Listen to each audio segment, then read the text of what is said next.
মহারাজের বাবা পূজাকে নিজের হাতে খাইয়ে দেন, এমনকি পূজার চোখে জল মুছে দেন।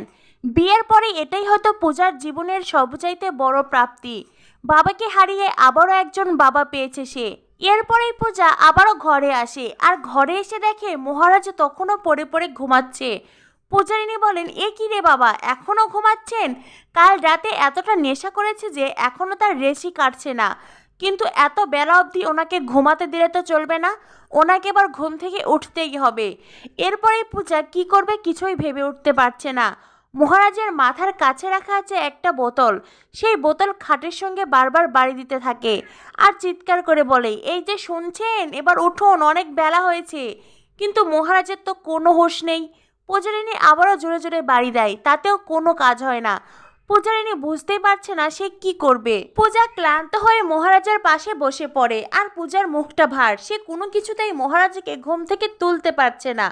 পূজারিনীর মাথায় তখন আরেকটা বুদ্ধি আসে।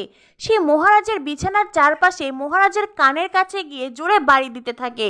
বিছানা পরিষ্কারের নাম করে পূজা তো বাড়ি দিয়েই যাচ্ছে, তাতেও কোনো লাভ হয় না, মহারাজের কোনো সারা শব্দ নেই। পূজারিনী বলে, দূর, কোনো কিছুতেই তো কোনো কাজ হচ্ছে না, এর তো কোনো সারা শব্দই নেই, এখন আমি কি করি?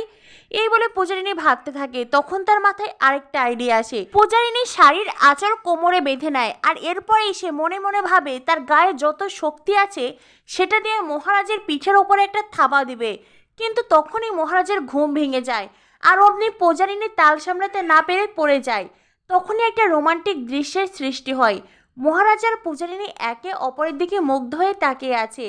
এই প্রথমবার কাছাকাছি এসেছে মহারাজ পূজারিনী।